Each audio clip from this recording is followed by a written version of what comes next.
हो। Uttar Pradesh power corporation के निविदा संविदा कर्मचारी हैं, लगातार 65 दिनों से धरना प्रदर्शन कर रहे हैं, अपनी मांग सरकार तक पहुंचा रहे हैं।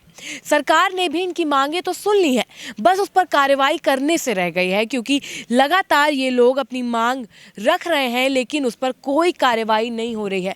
तमाम दिनों से आप लोग धरना प्रदर्शन कर रहे हैं, कई मांगे भी हैं, आपकी मांगे सबको पता है, लेकिन कार्रवाई नहीं हो रही है। तो अब आगे क्या करेंगे आप लोग?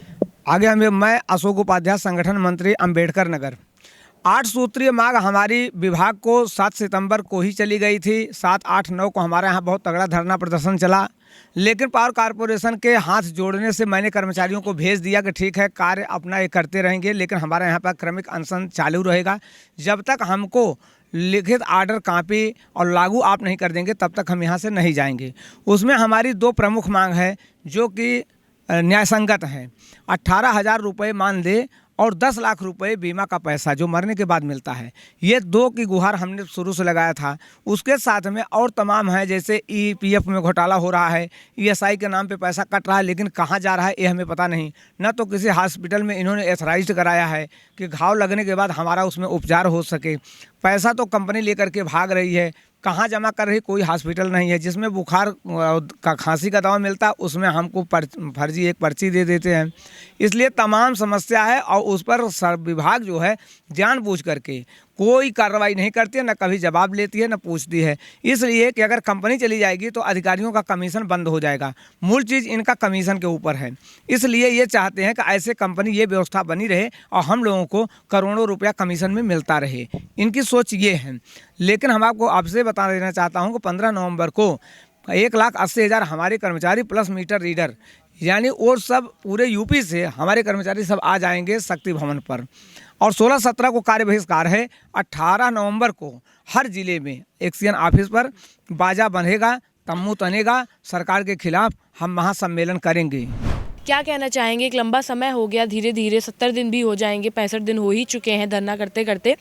तो क्या 15 तारीख को जो आप लोग प्रदर्शन करने वाले हैं वो किस तरीके से आप लोग उसको आकार देंगे? क्या तैयारियां हैं? हमारी तैयारी तो बहुत बढ़िया चल रही है 75 जिले में। और अब ये मान के चलो कि जो हमारा धरना प्रदर्शन चालू होगा 15 तारीख को, तो आज शक्ति भवन में इतनी संख्या के साथ हम लोग आ जाएंगे, हमारे कर्मचारी आ जाएंगे कि वहाँ बैठने खड़े होने की जगह नहीं रहेगी, रोड भी पूरी जाम रहेगी। इतनी संख्या में हम लोग कर्मचारी हैं और जब तक मांग नहीं पूरी होगी तब तक धरना प्रदर्शन चलता रहेगा। हम लोग पीछे हटने वाले नहीं। वोट के समय, इलेक्शन के समय वोट भी हम भी उसी हिसाब से वोट दिलवाएंगे कर्मचारियों से कि जैसे हमारा काम करोगे हम तुमको वोट देंगे, नहीं हमारा काम करोगे तुमको वोट नहीं देंगे। जैसे आप लोग शक्ति भवन का घेराव करने की बात कर रहे हैं या शक्ति भवन में प्रदर्शन करने की बात कर रहे हैं, तो जब आप लोग वहाँ पर रहेंगे उस दौरान जनता को भी तो समस्या होगी। इसके लिए चिट्ठी आए आपको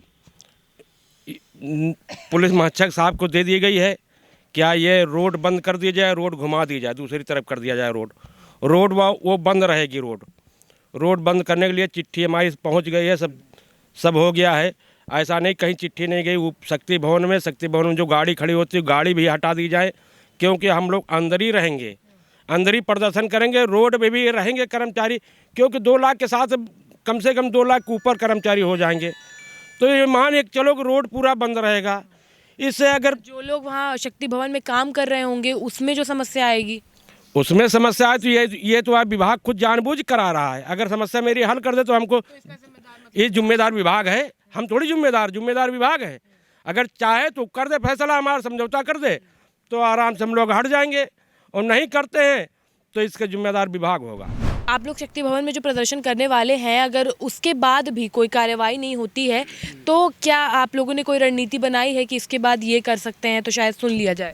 रणनीति हमारी देखिए, अभी हम सरकार की बातों पर ध्यान दे रहे हैं।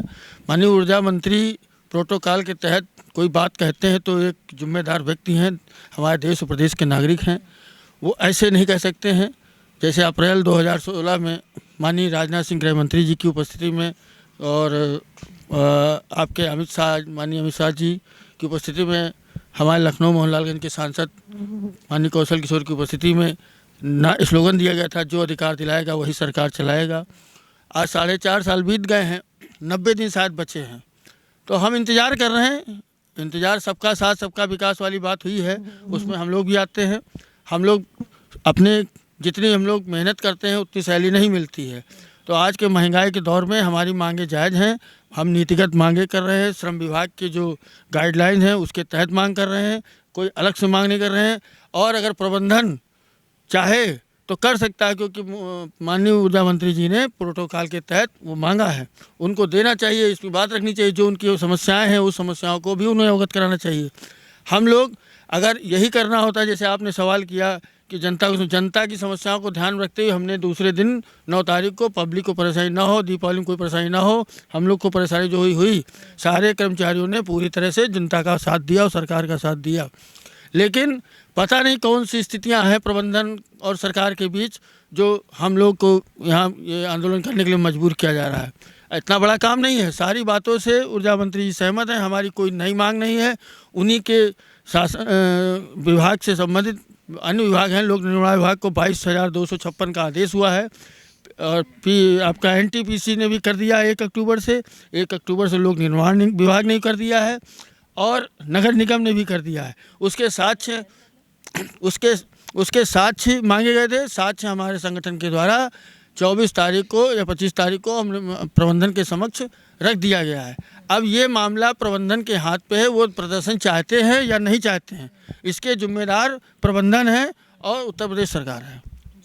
जैसे कि अभी थोड़ी देर पहले इन्होंने बताया था कि आप लोग की कोई वार्ता भी हुई है जिसमें ऊर्जा मंत्री जी मौजूद थे, तो क्या बात हुई है? उनकी तरफ से क्या लग रहा है कि वो आपका काम करना चाह रहे हैं, नहीं चाह रहे हैं, क्या उम्मीद लगती है? तो उसमें प्रबंधन नहीं चाह रहा, वही रोड़ा लगाए हुए है कि नहीं तो ऊर्जा मंत्री ने जब कह दिया है कि इनकी बातें जायज़ हैं और इनको माननी चाहिए, और उन्होंने आदेश भी किया कि इनको, तो उन्होंने आदेश जब किया तो प्रबंधन ने यही कहा कि हम उसकी जांच कराएंगे, और जांच कराने के लिए कई बार कह चुके हैं।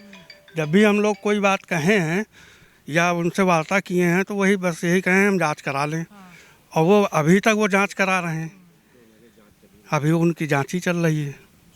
तो आपको उम्मीद लग रही है कि कुछ हो सकता है?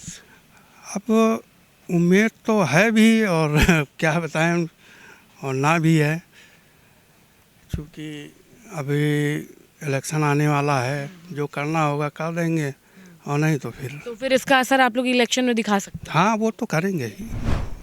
तो जैसा कि आपने देखा, जो संविदा कर्मचारी हैं वो लगातार 65 दिनों से धरना प्रदर्शन कर रहे हैं, सरकार से उम्मीद कर रहे हैं कि इनकी मांगें पूरी कर दी जाएं।